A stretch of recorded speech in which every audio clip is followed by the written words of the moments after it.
साधना में जो हमें घट रहा है वो सत्य है या असत्य है, ये हम कैसे जानें। तो यहाँ मैं एक साधक की ऑडियो चला रहा हूँ, उस ऑडियो को सुने और समझे वो साधक क्या कह रहा है और क्या वो सत्य है। मैं उसे बताता हूँ, आप इसे सुने। गुरुजी प्रणाम आपको। मैं सखा नंदी, मैं जो एनलाइटेड ग्रुप में भी हूँ और मैंने आपसे संन्यास भी लिया था। गुरुजी मुझे कुछ प्रश्न थे। मुझे कुछ ऐसा है कि एक्सपीरियंस के बारे में मुझे बताना था और मुझे प्लीज़ एक्सप्लेन करिए कि मैं कहीं फंस तो नहीं गया हूँ, कि मैं कुछ समझ नहीं पा रहा हूँ। गुरुजी मेरा एक्सपीरियंस तो लगभग वैसे ही है, बट मेरे कपाल पे वो ऊर्जा इतना तेज़ महसूस होता है अभी, और कपाल के मध्य में और कपाल के इर्द गिर्द, और मुझे ये 24 घंटे महसूस होता है। और गुरुजी मैंने मेरी जो प्रीवियस एक्सपीरियंस थी, जैसे कि वो अभी भी महसूस होती है, जैसे आँख सिकुड़ जाते और वो मुझे प्रकाश के कण दिखते बहते हुए। और गुरुजी कुछ समय पहले मुझे ऐसा एक्सपीरियंस हुआ था कि मैं कहीं एक टक देख रहा था, तो मुझे ऐसा लगा कि वो ऊर्जा जो दिखता है मुझे आँख बंद करके, वो वैसे मुझे दिख रहा था। जैसे कि मैं एक टक गार्डन में बैठा था तो शांत हो गया लगभग अचानक, तो वो ऊर्जा वैसे कि बहते हुए दिख रहा, जैसे कि वो घास भी जीवित है। या वो सही है कि मैं कल्पना कर रहा हूँ, ये कुछ मुझे पता नहीं, बट ऐसा लग रहा था कुछ बह रहा है, छोटे छोटे कण ऐसे बह रहे जैसे कि वो जीवित है, ऊर्जा जैसे। और यही बात थी गुरुजी, प्लीज़ मुझे मार्गदर्शन कीजिए कि मैं कहीं फंस तो नहीं गया हूँ, कि कुछ मैं समझ तो नहीं पा रहा हूँ। और ऊर्जा ऐसा है कि इतने ज़्यादा महसूस होती है कपाल में, कभी ऊर्जा पे ध्यान करते करते वो कपाल के मध्य में पहुंच जाता है और ऐसा लगता है कि वो ऊपर जाना चाहता है। तो मैं सही जा रहा हूँ गुरुजी, कि कुछ मैं गलत तो नहीं कर रहा हूँ? प्लीज़ मुझे बताइए। अब इस बात को हम समझते हैं कि साधक जो है वो कल्पनाओं में भटक गया है। उसने गुरु की बातें सुन ली हैं और गुरु की बातें मन ने अपने ऊपर थोप ली हैं।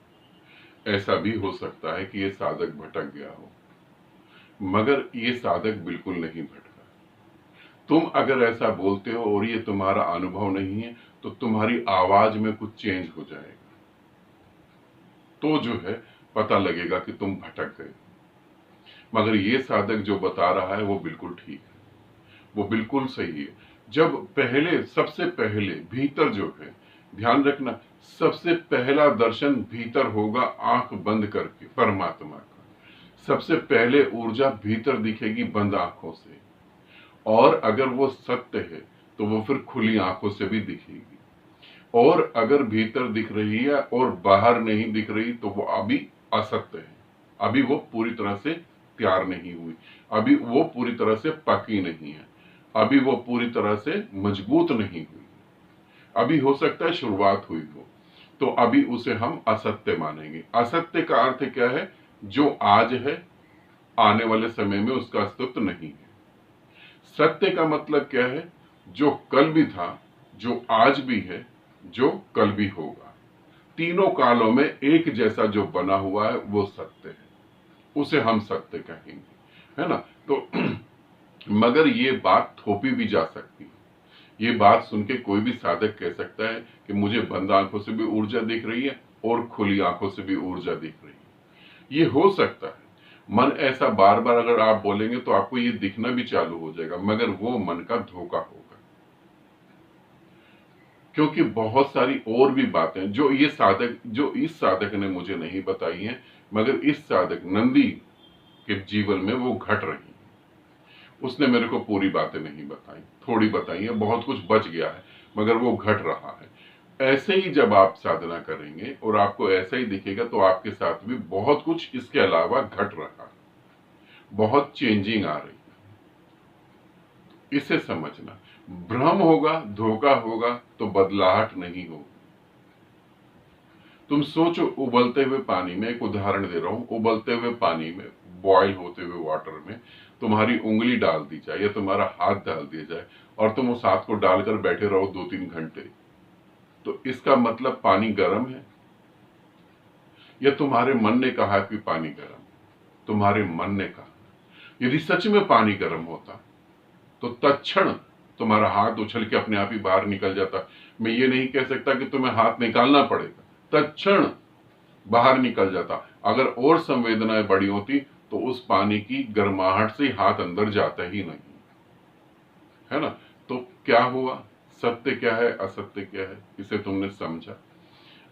ठीक है, इस वीडियो में मैं इतना ही बताना चाहूंगा कि जब भी तुम्हें कभी ऐसा घटे हो, ऐसा लगे, ऐसी घटना घटे और जहां तुम्हें लगे कि हम फंस गए हैं, वहां तुम गुरु से पूछो कि ये गलत है कि ये सही है। गुरु से बात करो। जीवित गुरु का होना तुम्हारे जीवन में बहुत ज्यादा जरूरी है। अगर जीवित गुरु नहीं है तो तुम अनंत जन्मों तक साधना करो, तुम्हें कुछ भी नहीं घटित होगा। ये पृथ्वी गवाह है इस बात की, ये पृथ्वी इस बात की गवाह है कि इस पृथ्वी पर कभी भी बिना गुरु के किसी को भी ज्ञान उपलब्ध नहीं हुआ है। तो तुम कैसे एक नया मार्ग बना सकते हो। और आध्यात्मिक ज्ञान की बात करूं तो आध्यात्मिक ज्ञान इस पृथ्वी पे छोड़ दो, और ग्रहों पे भी है, मगर वहां भी गुरु कंपलसरी है। कोई टेक्निक, कोई टेक्नोलॉजी, कोई ग्रंथ, कोई भी किताब तुम्हें कभी भी परमात्मा से नहीं मिलवा सकती। तुम्हें भ्रम पैदा करवा सकती है मगर मिलवा नहीं सकती है। मिलवाएगा तो वही जो जीवित है, जो फिजिकल फॉर्म है।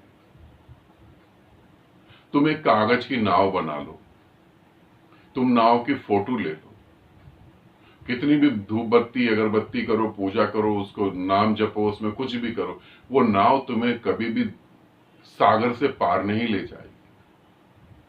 वो नाव कभी भी तुम्हारे दुख भरे सागर से तुम्हें पार नहीं ले जाएगी, वासना भरे सागर से तुम्हें पार नहीं ले जाएगी, क्योंकि वो नाव पानी में जाते ही पानी में डूब जाएगी। नाव तो जीवित चाहिए, तभी तुम पार लग पाओगे। तो जीवन का समय बर्बाद नहीं करो, ठीक है। इसे ऑडियो को सुनो और समझो। ऐसा मान के मत बैठना भविष्य में तुम्हारे साथ ऐसा घट सकता है। तो कंटिन्यू साधना करो और कंटिन्यू गुरु से जुड़े रहो। आनंदित रहो, सदा खुश रहो। बहुत बहुत प्रेम आप सभी को।